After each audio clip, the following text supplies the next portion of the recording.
एक दिन ठाकुर जी मन में सोच के आए, आज हम लड़ेंगे रुक्मणी से। लड़ती नहीं है कभी भी। रुक्मणी जी कई बार पीली पोशाक निकाल के रखती हैं कि स्नान के बाद आप पीले वस्त्र पहनना। तो ठाकुर जी देखते हैं तो फिर सोचते हैं लड़ेगी अगर मैं नीले पहनूं तो नीले पहन लेते हैं। लेकिन रुक्मणी जी कुछ नहीं, अरे आप तो बहुत सुंदर लग रहे हैं, मैंने तो पीले निकाले लेकिन आप नीले में और ज्यादा अच्छे लग रहे हैं। ठाकुर जी बोले ये भी कोई बात है, हमने तो इसलिए पहने कि हमसे लड़े, ये लड़ती नहीं है। रुक्मणी जी पूछती हैं आज प्रसाद में क्या पाएंगे आप? तो ठाकुर जी बोलते हैं आज हम ये पाएंगे, ये पाएंगे, ये पाएंगे, बनाओ।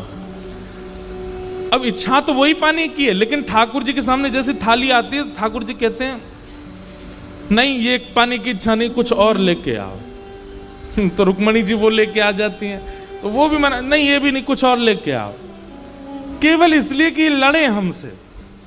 लेकिन रुक्मणी जी ऐसे स्वभाव की हैं, वो लड़ती ही नहीं है ठाकुर जी से। कभी कभी ठाकुर जी की इच्छा होती है हम इनके चरण वंदन कर लें, ये बिल्कुल नहीं लड़ती हमसे।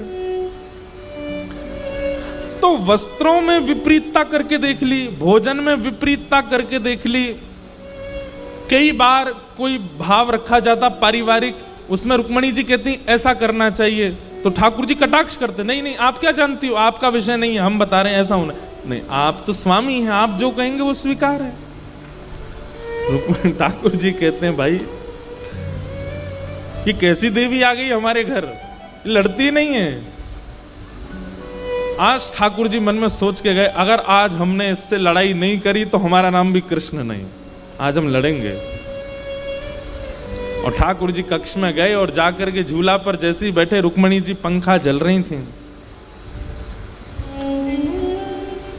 और ठाकुर जी ऐसा प्रसंग छेड़ते हैं जिससे रुक्मणी जी के हृदय में थोड़ी सी वेदना हो। ठाकुर जी कहते हैं तुमने हमसे ब्याह क्यों किया? आपका हमसे ब्याह करने का कारण क्या है? रुक्मणी जी बोले बहुत जल्दी नहीं पूछ रहे हैं आप, आपके पुत्र का भी जन्म हो गया, पुत्र का ब्याह भी हो गया, पुत्र का पुत्र भी हो गया, उसका भी ब्याह हो गया, अब पूछ रहे हो आप? नाती का भी ब्याह हो चुका है आपके, और आज आप हमसे पूछ रहे हो कि हमने ब्याह क्यों किया? बहुत जल्दी नहीं पूछ लिया? ठाकुर जी बोले नहीं नहीं हमें बताइए आपने हमसे ब्याह क्यों किया? अब रुक्मणी जी कुछ बोले नहीं, वो तो खड़ी खड़ी, वो तो जानती हैं कि इनके मन में क्या चल रहा है, ये लड़ना चाहते हैं, हमको लड़ना नहीं है इनसे। ठाकुर जी बोले अच्छा मैं बताऊं तुमने हमसे ब्याह क्यों किया? बोले बताइए। बोले क्योंकि तुमने संतों से मेरे बारे में बहुत प्रशंसा सुनी, तुमने पत्र में भी लिखा था ना, श्रुत्वा गुणान भुवन सुंदर शृण्वताम ते, आपके बड़े गुणानवाद मैंने सुने हैं। तुम संतों की बातों में आ गई, जिनके खुद के घर का ठिकाना नहीं, जिनका खुद का गृहस्थाश्रम नहीं, जिनको अपने पेट पूजा के अलावा दूसरों की कोई चिंता नहीं, ऐसे संतों की बातों में आके तुमने हमसे ब्याह कर लिया। आप कहोगी हमने तो इसलिए ब्याह कर लिया कि आप सुंदर हैं। काय बात के सुंदर? हमारे शत्रुओं कभी हमारा नाम सुना है? कालिया कह के बुलाते हैं हमको, कालिया कहते हैं, श्याम कहते हैं, हमारा नाम ही कृष्ण रख दिया गर्गाचार्य जी ने, कृष्ण का मतलब काला। काय बात की सुंदरता? अरे भाई कई बार घर का बालक इतना सुंदर नहीं होता पर बड़े लोगों को वो बहुत अच्छा लगता है, अरे मेरो राज दुलारो कितना बढ़िया लग रहा है, कैसा भी हो, लेकिन घर के बड़े लोगों को अच्छा ही लगता है। तो कई बार घर के बड़े लोगों को भी अच्छा लगता है। ऐसी तुमने जबरदस्ती, एक प्रकार से हमको कभी कभी ऐसा लगता है तुमने हम पे कृपा की है कि चलो ये तो सुंदर नहीं, हम सुंदर इनके पास चली जाएं तो जीवन भर ये तो रहेगा, पत्नी तो सुंदर है। रुक्मणी जी मंद मंद मुस्कुरा रही, क्योंकि इन बातों का कोई तत्व नहीं है। रुक्मणी जी जानती हैं आप सुंदर, त्रिभुवन कमनम तमाल वर्णम, अरे आपने अपना वर्ण श्याम करके पृथ्वी पर कृपा की है। कहीं आप गौर वर्ण के हो गए होते तो आदमी देख करके प्राण त्याग देता आपको, इतने सुंदर लगते आप श्याम वर्ण के बन के इसलिए आए हो ताकि संसार के लोग आपकी सुंदरता को सह सकें। रुक्मणी जी इसलिए हंस रही हैं। ठाकुर जी ने अनेक बातें की और अंत में ठाकुर जी क्या कहते हैं, रुक्मणी सुनो, हमने सुना था कि तुम्हारी सगाई हो चुकी थी पहले। अब रुक्मणी जी थोड़ी सी सहम गई। तुम्हारी सगाई तुम्हारे भाई ने शिशुपाल से की थी ना।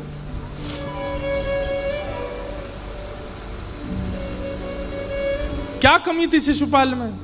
रूपवान, गुणवान, धनवान, संपत्तिवान, सब कुछ तो था। उसके साथ विवाह कर लेती, कितनी अच्छी लगती तुम, वो भी गोरा, तुम भी गोरी, वो भी सहज, तुम भी सहज, सब कुछ बिल्कुल मतलब अनुकूल था तुम्हारे लिए। हमें ऐसा लगता है कि तुमने जबरदस्ती हमसे ब्याह कर लिया, इसलिए शिशुपाल अभी तक क्वारा बैठा है। हमने शिशुपाल को बुला लिया है द्वारिका। हम तुम्हारे मन की जान गए हैं और अब हम शिशुपाल से बात करके तुम्हारा विवाह करा देंगे उससे। जब इस हद पर ठाकुर जी पहुंच गए कि ये कहने लगे कि हम तुम्हारा ब्याह करा देंगे शिशुपाल से, ये बात सुनकर के रुक्मणी जी को क्रोध तो नहीं आया, पर वो सह ना पाई और मूर्छित होकर गिर पड़ी, वहीं बेहोश हो गए। ठाकुर जी को जैसे ही होश आया, पीछे मुड़ करके देखा तो रुक्मणी जी मूर्छित पड़ी थी। ठाकुर जी दौड़ करके गए, 4 भुजा धारण की, 2 भुजा से रुक्मणी जी को उठा लिया, 1 भुजा से पंखा झलने लगे, 1 भुजा से पानी का छिड़काव करने लगे। अरे रुक्मणी, अरे अरे हम तो विनोद कर रहे थे, हम तो आनंद कर रहे थे, मैं प्रणय कलह कर रहा था, मैं जबरदस्ती युद्ध लड़ाई करना चाह रहा था, क्योंकि तुम कभी क्रोध नहीं करती हो, ऐसी कोई बात नहीं है, मेरी बात में कोई सत्यता नहीं है, शिशुपाल नहीं आएगा, मैं तुम्हारा विवाह नहीं करूंगा।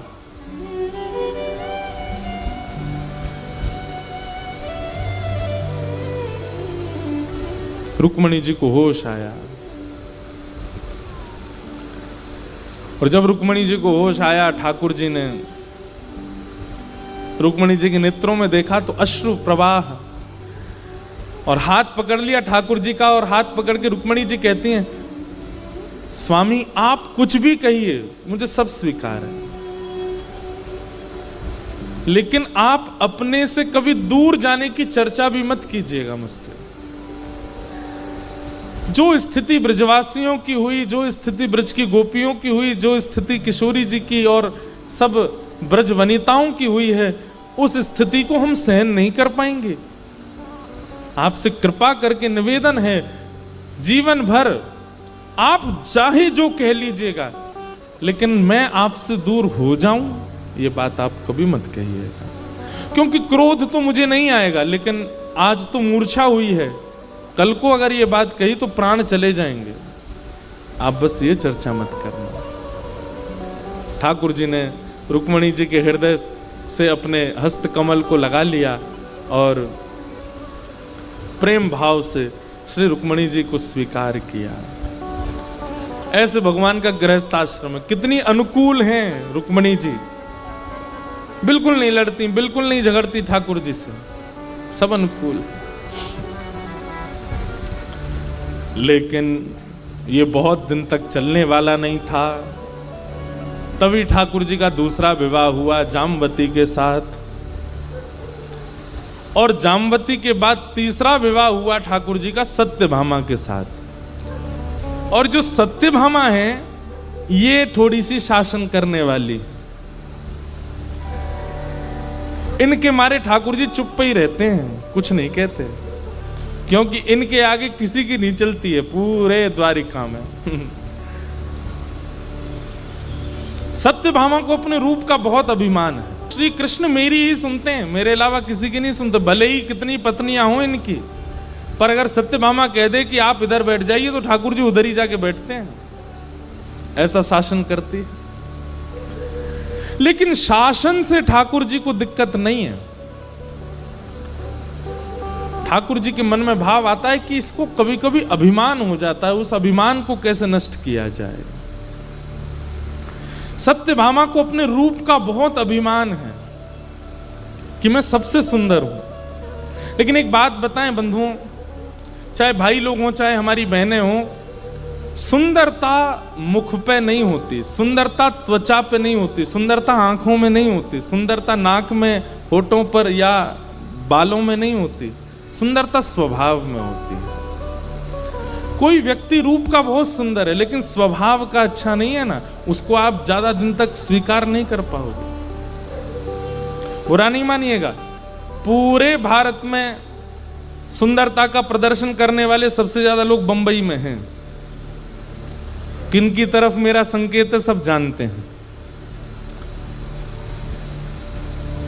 लेकिन वो स्वभाव के अच्छे नहीं है, उनका स्वभाव मधुर नहीं है, उनकी विचारधाराएं अच्छी नहीं है, उनकी बोली चाली और व्यवहार अच्छा नहीं है। ऐसी सुंदरता किस काम की?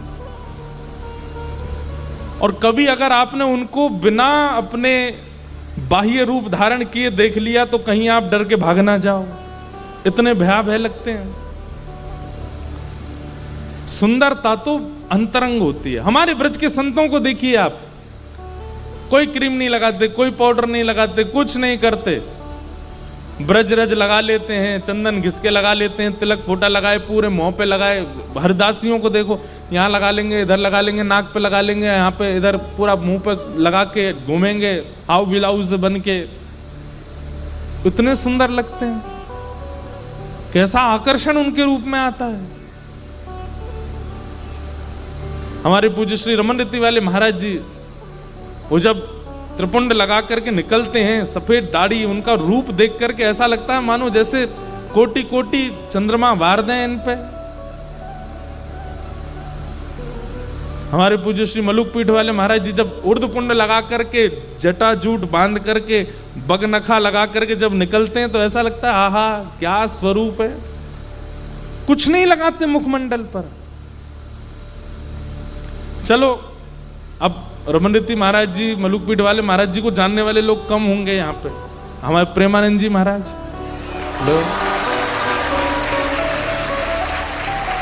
ललाट पर 12 अंगुल का चंदन लगाते हैं। शास्त्रीय नियम है 12 अंगुल, 12 उंगली का चंदन होना चाहिए माथे पर। यहां से गिनो और यहां से फिर 12, ऐसे 12 उंगलियां गिन करके चंदन लगा होना चाहिए, शास्त्रीय नियम। हम तो जल्दीबाजी में श्री लगा लेते हैं, कभी अभी दत्त धाम में थे वहां लगाते थे अपना पूरा चंदन यहाँ तक पूरा, नहीं तो विधान है शास्त्रीय कि 12 अंगुल, 12 अंगुल नहीं तो 8 अंगुल, 8 अंगुल नहीं तो 4 अंगुल, 4 अंगुल नहीं तो 2 अंगुल, नहीं तो 1 अंगुल। 1 अंगुल से भी कम तो नहीं होना चाहिए। तिलक एक श्री ही हो भले ही हो। जब निकलते हैं 12 अंगुल का चंदन लगा करके, महाराज ऐसा लगता पछाड़ खा खा करके गिर रहे हैं लोग। कैसे?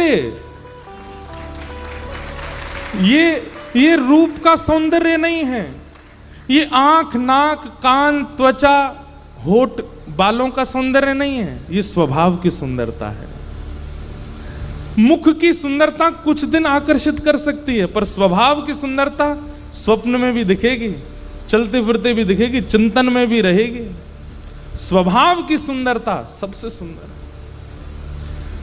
और कहीं ना कहीं ठाकुर जी के मन में आज, अब देखो ये सब लीलाएं ठाकुर जी हमको ज्ञान दिलाने के लिए ही करते हैं, वास्तविकता नहीं है। सत्यभामा को जो अभिमान होता है सुंदरता का वो है नहीं, पर हम आप सब सतर्क रहें इसलिए ठाकुर जी लीला में करवाते हैं कि तुम अभिमान करो। सत्यभामा को अभिमान रहता है अपने रूप का कि मैं बहुत सुंदर हूं, लेकिन ठाकुर जी के नेत्रों की पूछो तो वो किशोरी जी का चिंतन करते हैं। वो तो क्यों? क्योंकि स्वरूप का सौंदर्य नहीं है। हमारे श्री हित ध्रुवदास जी गाते हैं,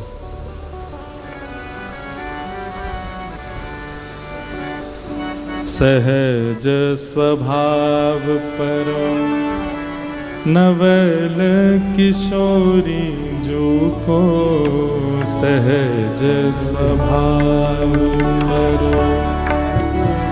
किशोरी। सब लोग गाओ। सहज स्वभाव पर नवल किशोरी जो को, सहज स्वभाव पर नवल किशोरी देखो, जिनको सुंदरता लगती है ना, इसे कहते हैं सुंदरता। ये है सुंदरता का श्रृंगार। देख लीजिए, सुन लीजिए। सहज स्वभाव पर नवल किशोरी जो को, सहज स्वभाव पर नवल किशोरी जो को, मृदुता दयालुता कृपालुता की राशि है। मृदुता दयालुता कृपालुता की, क्या क्या है? मृदुता, दयालुता और कृपा। मृदुता किसे कहते हैं? बोलने में इतनी मृदुल हैं, ऐसी वाणी बोलती हैं कि कोई भी उनका हो जाए। दयालुता और कृपालुता की राशि है। राशि मतलब खान है, थोड़ा बहुत नहीं है, अद्भुत। ऐसी हमारी किशोरी जी। न कहूं न रिस कहूं, भूले हूं ना होत सखी। न कहूं न रिस कहूं, हाँ न कहूं न रिस कहूं, भूले हूं ना होत सखी। न कहूं ना रिस कहूं, ना होत सखी। ओ रहत प्रसन्न सदा, ही मुख हासे हैं। रहत प्रसन्न सदा,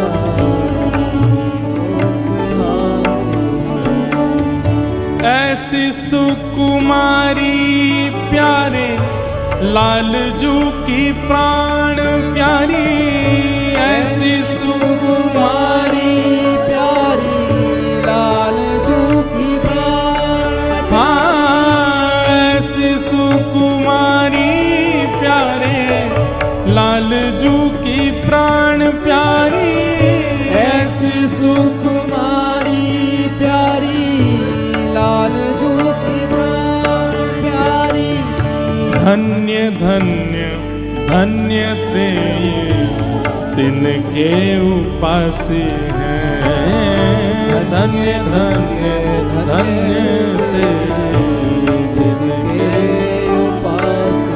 हे हित ध्रुव और सुख, जहाँ लग देखियत। हित ध्रुव और सुख, जहाँ लग देखियत। हे हित ध्रुव और सुख, जहाँ लगी देखियत। हित ध्रुव और सुख, जहाँ लग देखियत। हो सुनियत जहाँ लगी, सब दुख पासे हैं। सुनियत जहाँ लगी, सब दुख पासे हैं। ओ सहज स्वभाव पर नवल किशोरी जो को, सहज स्वभाव पर नवल किशोरी जो को। मृदुता दयालुता कृपालुता की राशि। मृदुता दयालुता कृपालुता की राशि। किशोरी जी बहुत बोरी है हमारी। एक बार नौका विहार कर रही, तो बाद ना यमुना जी को जल ज्यादा श्याम वर्ण को है गयो। और जैसे ही नौका आकर के किनारे लगी, तो एक एक करके सब सखी उतरन लगी। और जैसे ही किशोरी जी के उतरवे को समय आया, सब लोग इधर देखो, तो ललता विशाखा अपने एक हस्त नीचे रखें कि उन पर चरण रखें, एक हाथ ऊपर पकड़ें, ऐसे पकड़ के उतारें। तो किशोरी जी नीचे उतरते समय यमुना जी की ओर देखें, तो किशोरी जी को एक सखी दिखाई दे यमुना जी में। और तुरंत नौका से उतर करके श्री किशोरी जी यमुना जी के तट पर बैठ गई हैं और उस छवि की ओर देख रही हैं और देख करके कह रही हैं, अरे तुम कौन हो? तुम तो बड़ी सुंदर हो। तुम कौन से गांव की रहने वाली हो? तुम्हारा नाम कहाँ है? अरे देखो तो तुम्हारी आंख कितनी सुंदर है। ये सिर पर तुमने गजरा कितना सुंदर पहनो है ना। ये गले को हार भी बहुत भार हो है, ऐसे मेरी कीर्ति मैया भी पहना में। अरे सखी तू एक काम कर, बोलती जा रही है, तू हमारे यूथ में आ जा। ये ललता विशाखा बहुत सुंदर श्रृंगार करेंगी, ये मेरो श्रृंगार करें, तेरो श्रृंगार करेंगी, तो ते बतियामेंगी, तेरे संग भोजन करेंगी, तेरे संग डोलेंगी। अरे तू शर्म काहे को कर रही है? कछु बोल क्यों ना रही?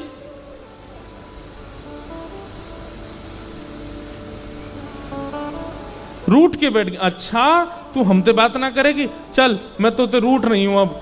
अरे तू जाने ना है मुझे, इस सबरी मोते बात करवे को बैठी रहे और तू मैं तो ते बात कर रही हूं, तू मोते बात ना कर रही।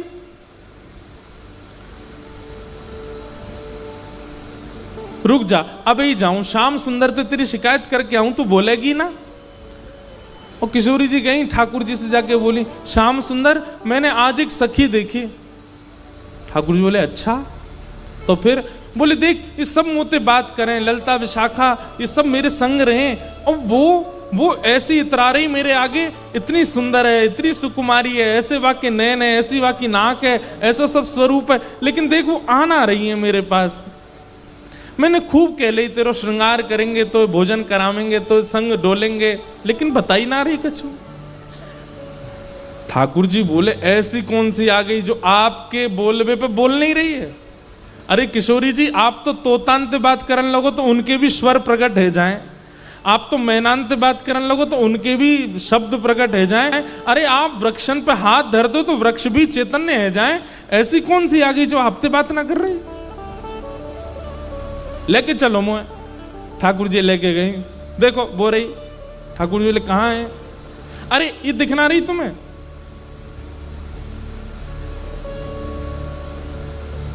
ठाकुर जी हंस करके प्रेमाश्रु नेत्रों में भर लाते हैं और किशोरी जी के चरणों में प्रणाम करके कहते हैं आप कितनी भोरी हो, ये आप ही तो हो, आप अपने प्रतिबिंब से ही तो बात कर रही हो, ये कोई और सखी नहीं है श्री जी, ये आपको ही प्रतिबिंब है। आप स्वयं को ही सुंदर कह रही हो, स्वयं की नासिका पे रीझ रही हो, स्वयं की आंखन पे रीझ रही हो, स्वयं के श्रृंगार को ही वर्णन कर रही हो।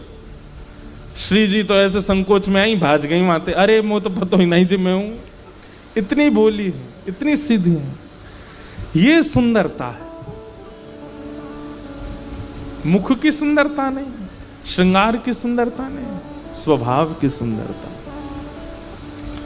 अगर आपके मुख से एक बार श्री राधा निकलता है, एक बार श्री कृष्ण निकलता है और उनके गुणों से आप युक्त नहीं हो तो आपको नाम लेने का अधिकार नहीं है। ये ऐसे ऐसे आचार्यों की वाणियों को पढ़ा कीजिए और उनके तरह अपने अंदर गुण लाना प्रारंभ कीजिए, वो स्वभाव युक्त कीजिए। भगवान की जो तृतीय पत्नी है सत्यभामा, उनको थोड़ा अभिमान है। ठाकुर जी बोले सत्यभामा को अभिमान दूर करवे के काजे कछु तो करना पड़ेगा। और स्वयं ठाकुर जी क्यों नहीं कर रहे? डरते हैं, इनसे क्या कहेंगे हम।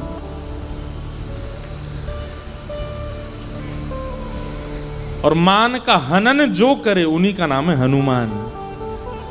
जो मान का हनन करे, हनुमान शब्द का अर्थ ही है ये, जिनकी सन्निधि में जाकर के अगर मान का हनन ना होता हो तो वो हनुमान नहीं। ठाकुर जी ने स्मरण किया, हनुमान जी महाराज जल्दी पधारो। हनुमान जी महाराज द्वारिका आए। ठाकुर जी ने जाकर के, इधर देखो इधर देखो, ठाकुर जी ने जाकर के अपनी सब पटरानियों को बुलाया और पटरानियों से कहा भैया देखो आज हमारे यहाँ एक अतिथि आ रहे हैं। सब पटरानी बोली कौन आ रहे हैं? बोले साक्षात श्री अनंत बलवंत हनुमान जी महाराज। हनुमान जी का नाम सुनते सब प्रसन्न हो। बोले ये तो त्रेता युग में आपके राम अवतार में थे, द्वापर में भी बोले वो तो चिरंजीवी हैं, चारों युग प्रताप तुम्हारा, चारों युगों में रहते हैं। बोले हमारी इच्छा है कि एक बार हम, ये भागवत जी की कथा नहीं है, ये अन्य भावों से कथा आती है। तो भगवान ने हनुमान, बोले हमने हनुमान जी को बुलाया है कि आओ हमारी द्वारिका में दर्शन कर जाओ। तो रुक्मणी आदि बोली हम पकवान बनाए, हम लड्डू बनाए, हमने सुनी उनको प्रसाद का बड़ा अभ्यास है।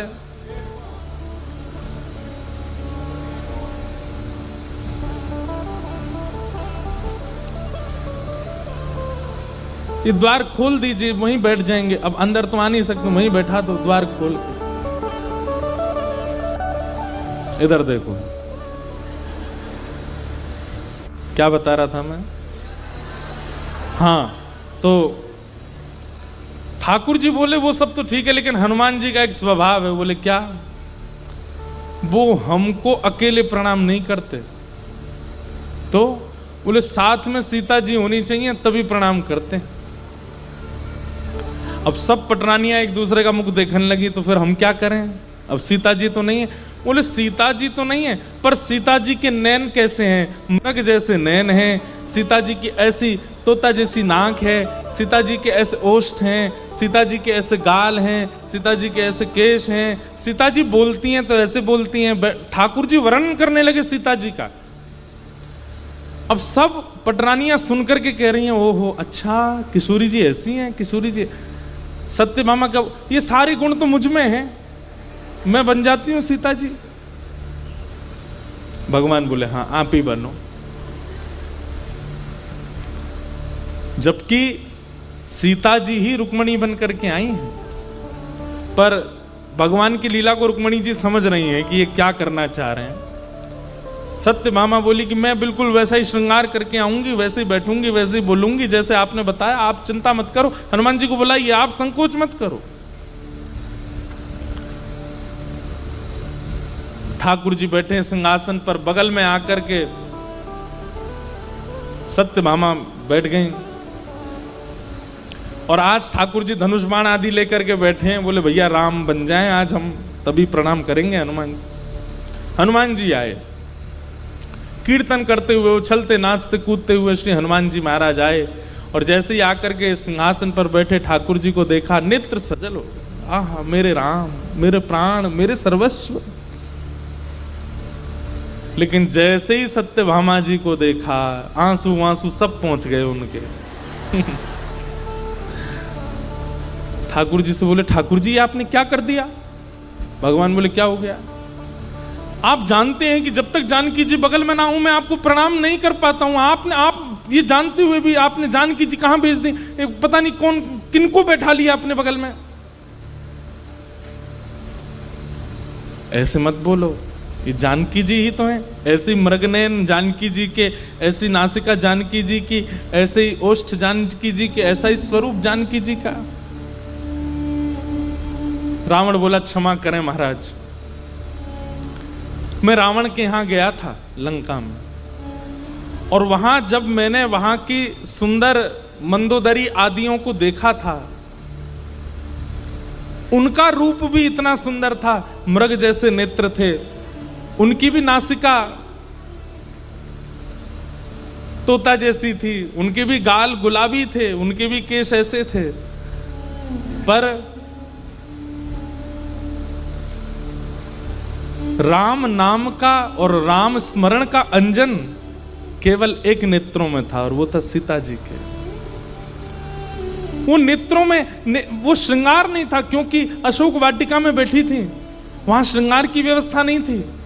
और वहां बिना श्रृंगार की व्यवस्था में भी उनका रूप लावण्य ऐसा था कि मानो जैसे चंद्रमा को भी कभी कभी लज्जा हो जाती हो। क्यों?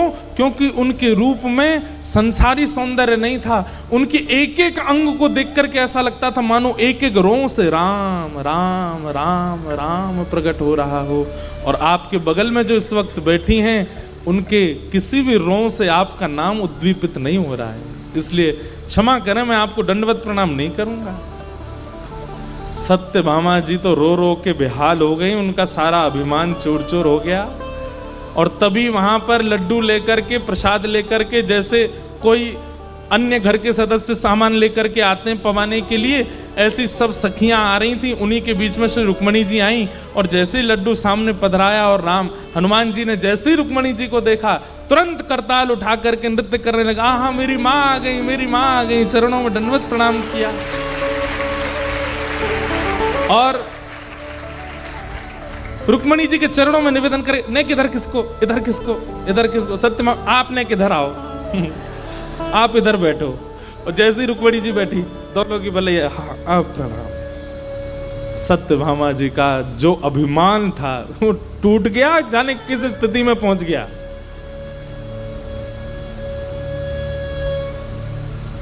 सत्यभामा जी को पता लग गया कि भाई ये रूप का अभिमान मुझे नहीं करना चाहिए।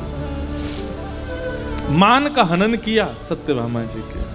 मैं वक्ता हूं, आज इतनी सारी माताएं 100-200 माताएं बैठ करके यहां कथा सुन रही हैं, लेकिन कल आई तो थी मेरी माता जी, उनको पूरी दुनिया की कथा समझ में आती, मेरी कथा समझ में नहीं आती है। वो दिन में जब दही आदि बिलोने का काम करती हैं, ठाकुर मक्खन आदि जब निकालती हैं गैया का, उस समय कथा सुनती रहती है मेरी। मैं सुबह सुबह उठ के जाता हूं, देखता हूं कथा चलती रहती है। लेकिन मैं यदि कभी अपनी कथा की कोई ज्ञान की बात कर दूं, जब घर में कोई डिसीजन लेना हो, उस समय मैं कह दूं भाई देखो शास्त्रों में ऐसा लिखा, मेरी बिल्कुल नहीं सुनी जाती। क्यों? मैया है ना, अपने बालक की बात थोड़ी मानेगी, वो अपने बालक को श्रेष्ठ थोड़ी समझती है। बोले हाँ बने ब्यास, तो को मोह धो वो हमने सिखायो, चलनो हमने सिखायो, हमारे सामने ब्यासगिरी मत दिखाए कर जाता। तो ये मां का स्वभाव होता है। ठाकुर जी भले ही भगवान हो, कितने पराक्रमी हो, लेकिन यशोदा स्वीकार कैसे कर लेगी कि मेरे लाला ने बैलगाड़ी गिराई।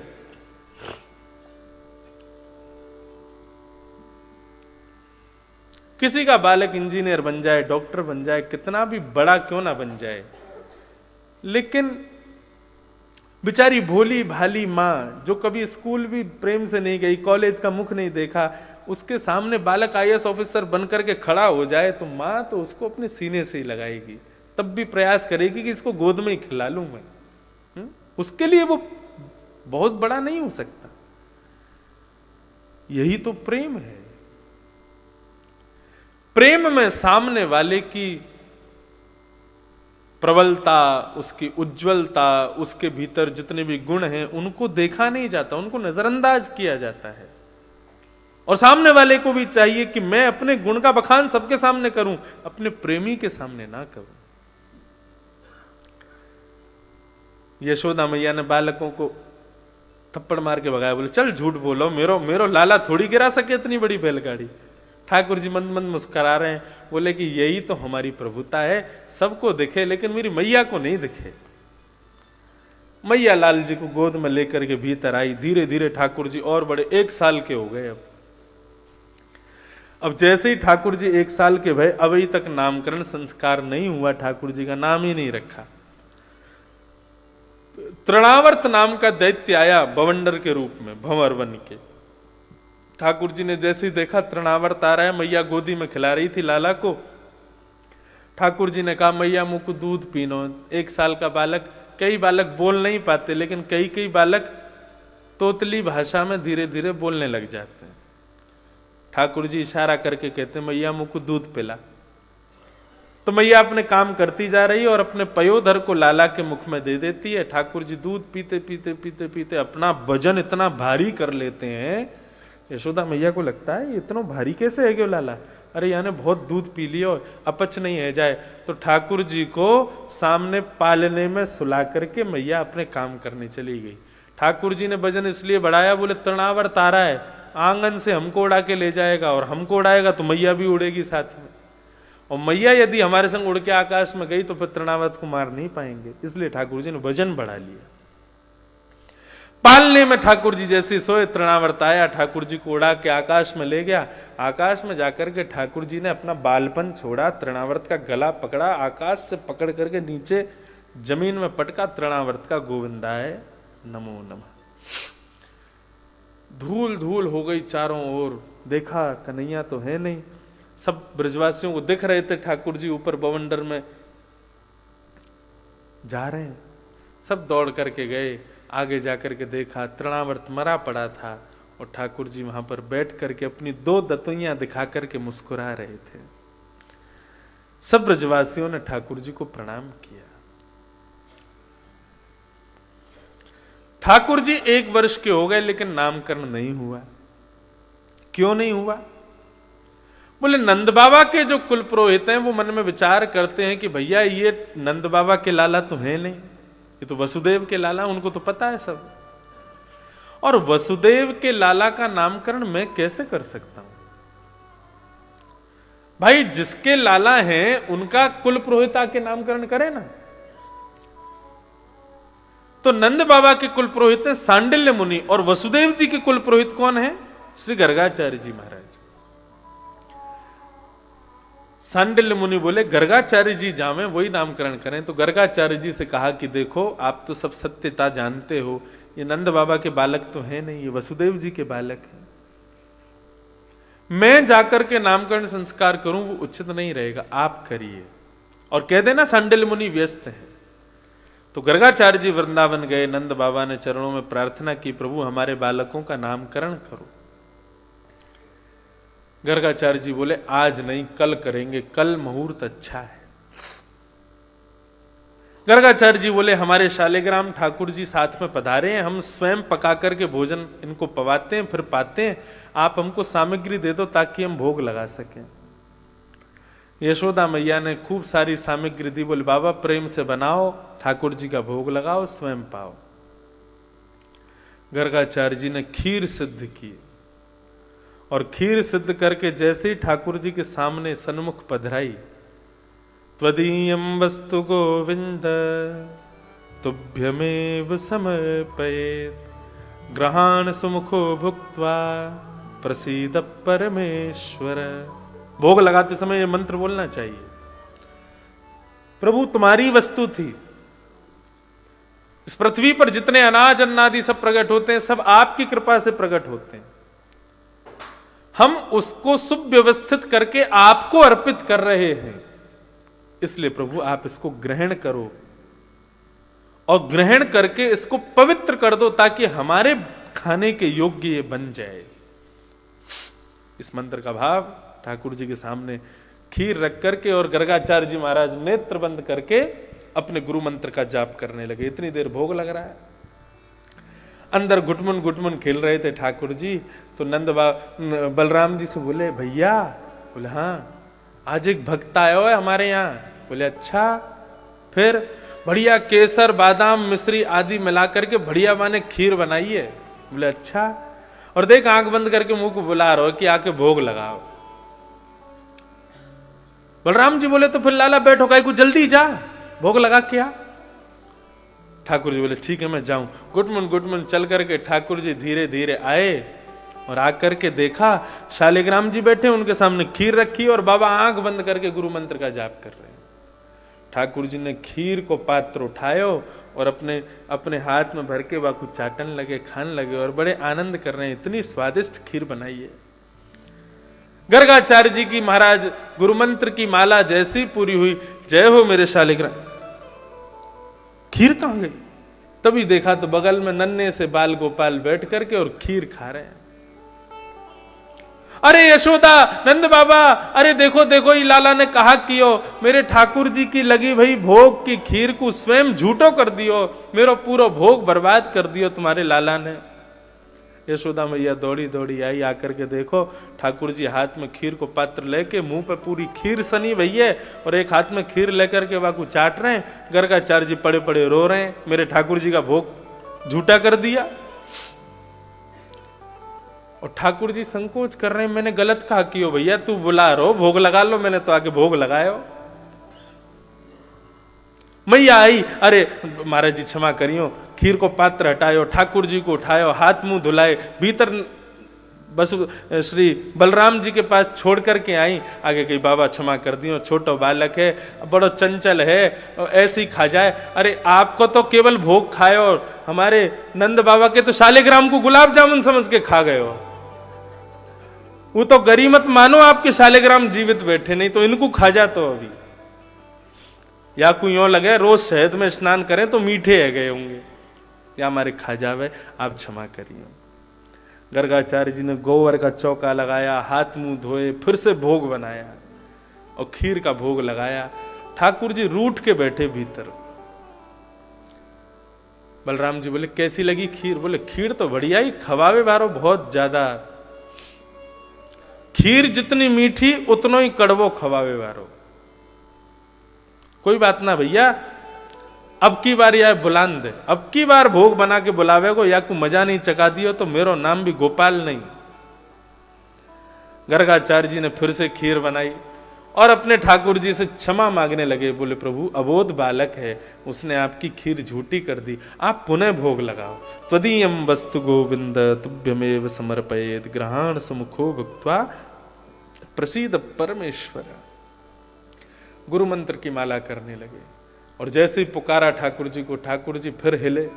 बलराम जी बोले कहा वे? बोले फिर से बुला रहा है। बोले लाला फिर जा, फिर से खीर को भोग लगा के आ। ठाकुर जी घुटने से चल करके गए और चल के जाके महाराज खीर को पात्र उठाया और फिर से खाने लगे। जैसे ही गर्गाचार्य जी के नेत्र खुले, अब तो गर्गाचार्य जी ने अपने ठाकुर जी सब बिल्कुल पोटली बांधी और बिल्कुल जाने को तैयार। यशोदा मैया आई, बाबा कहां जा रहे? बोले अब नहीं रहेंगे यहां पे, देखो फिर से झूठी कर दी हमारे ठाकुर जी को भोग याने। ये तुम्हारा बालक है कि बवाल है? यशोदा मैया बोली आप क्षमा कर दो, मैं आपको कमरा में बंद कराऊंगी, अब की बार आप भोग लगाओ, अब नहीं आवे को बाहर। ठाकुर जी को ले जाके कमरे में छोड़ दिया और बाहर से किवाड़ केवल लगा दी, बंद नहीं करी। बोले छोटो बालक है, रोन ना लग जाए कहीं। ठाकुर जी जंगले पे खड़े हो गए और जंगले पे खड़े होके गर्गाचार्य जी को, 1 वर्ष का बालक गुस्सा करता है, बहुत प्यारा लगता है। 1 वर्ष के ठाकुर जी और गुस्से से देख रहे हैं गर्गाचार्य, अब के बुला तू दारी के, तो पता ना है हम कौन है, बोला। और गर्गाचार्य जी भी देख रहे हैं, शैतान बालक मेरे ठाकुर जी का भोग झूठा कर दिया, अब क्या आके दिखा। वो भी भीतर से कह रहे तू बुला तो सही, तो बताएंगे अब। फिर से खीर बना के भोग लगाया। त्वदीयम वस्तु गोविंद। ठाकुर जी जंगला से नीचे उतरे, किवाड़ खोली, गुरु मंत्र का माला कर रहे थे गर्गाचार्य जी। ठाकुर जी धीमे धीमे गए और जाकर के जैसे ही खीर का पात्र उठा के मुख में लगाया, चप चप खाने की आवाज हुई। गर्गाचार्य जी ने तुरंत नेत्र खोले। अभी बताऊं, नेत्र खोल के देखा तो नन्हे से बाल कृष्ण ने, छोटे से ही ठाकुर जी ने चतुर्भुज रूप प्रकट किए, शंख चक्र गदा पद्म धारण करके श्री गर्गाचार्य जी को दर्शन कराया। और जिस भुजा से स्वयं खीर खा रहे हैं, अपनी ही अधरामृत से मिश्रित उसी भुजा से खीर गर्गाचार्य जी को खिला रहे हैं। गर्गाचार्य जी के नेत्र सजल हो गए। प्रभु क्षमा कर दो, मुझे क्षमा कर देना, मैं आपके रूप को पहचान ना सका। ठाकुर जी बोले गर्गाचार्य ये रूप हमने इसलिए दिखाया क्योंकि कल जब तुम हमारे पत्रा देखोगे ना, तो तुमको सब पता चली जाना है कि मैं कौन हूं। इसलिए यशोदा मैया को बताना मत कि मैं कौन हूं, केवल नामकरण करना और चुपचाप जाना, ये ठीक है। दूसरे दिन का समय आया, गर्गाचार्य जी नामकरण के लिए बैठे। रोहिणी के गोद में ठाकुर जी बैठे और यशोदा की गोद में बलराम जी बैठे। रोहिणी के, यशोदा की गोद में बैठे हुए बलराम जी को देख करके गर्गाचार्य जी कहते हैं, अयम ही रोहिणी पुत्रो रमयन् सुहृदो गुणैः आख्यास्यते रामिति बलाधे क्याद्बलं विदु। हे मैया, हे यशोदा मैया, तुम्हारी गोद में जो ये बालक बैठा है ये तुम्हारा पुत्र नहीं है। अयम ही रोहिणी पुत्रो, ये रोहिणी का बेटा है, बल्कि अधिकता ये अपने परिवार का बहुत सुहृद होगा, शुभ चिंतक होगा, इसलिए राम के समान शुभ चिंतक है, इसलिए मैं इसका नाम राम रखता हूं। लेकिन बल की अधिकता होने के कारण संसार के लोग इसको बलराम कह के पुकारेंगे। इसके अनेक नाम है, शंकरषण भी नाम होगा, आदि आदि बताया। और जैसे ही महाराज रोहिणी की गोद में बैठे हुए ठाकुर जी को, श्री राधा रमन लाल को देखा, गर्गाचार्य जी की समाधि लग गई। वही छवि घूमने लगी जो एक दिन पहले चतुर्भुज रूप में अपने मुख की झूठी खीर मेरे को खिला रहे थे, उसी स्वरूप का चिंतन करने लगे। रोहिणी की गोद में बैठे ठाकुर जी ने अपना पाम बढ़ा के जोर से गर्गाचार्य जी के घुटने में लात मारी। बोले बाबा कहां चले गए? अरे नहीं नहीं मैया, आपकी गोद में जो ये बालक बैठा है, बहुनि सन्ति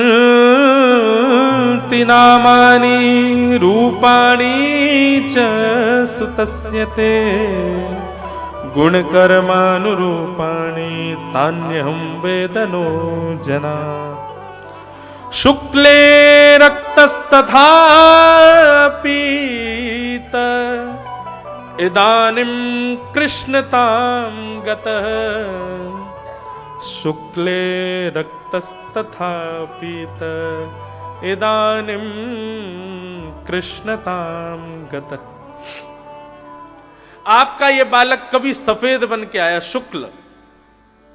जब हंस बने थे ठाकुर जी, तब शुक्लांबरधरम विष्णुम शशिवर्णम चतुर्भुजम, हंस रूप में ठाकुर जी सफेद बन के आए। रक्त वर्ण जब धारण किया, परशुराम बन करके आए। पीत वर्ण जब धारण किया, ठाकुर जी राम बन करके आए। इदानिम कृष्ण ताम गतः, इस बार आपका ये बालक कृष्ण, कृष्ण का अर्थ एक प्रकार से काला भी होता है, तो उन्होंने कहा आपका ये बालक कृष्ण बन करके आया, सांवला बन करके आया, इसलिए मैं इसका नाम कृष्ण रखता हूं। बोलो बाल कृष्ण लाल की। ठाकुर जी का नाम कृष्ण रखा गया। अब तो महाराज एक दिन यशोदा मैया ने, ठाकुर जी का नामकरण हो गया, तो अब कृष्ण कह के, कन्हैया कह के, कनुआ कह करके मैया बुलाती है और ठाकुर जी दौड़े दौड़े आते हैं। एक दिन मैया ने क्या किया, ठाकुर जी चौक में खेल रहे थे, तो लाल जी के चरण पकड़ करके पीछे से मैया ने सोने की पायल पहना दी ठाकुर जी के चरणों में। अब तो महाराज ठाकुर जी जैसी चले तो झुम झुम छुम छुम आवाज आवे, और जब छुम छुम आवाज आवे तो ठाकुर जी पीछे मुड़ के देखें ये छुम छुम आवाज कहां से आ रही है, और ठाकुर जी के स्वयं के चरणों से आ रही है। इस छवि को देख करके समस्त गोपियां आनंद कर रही हैं।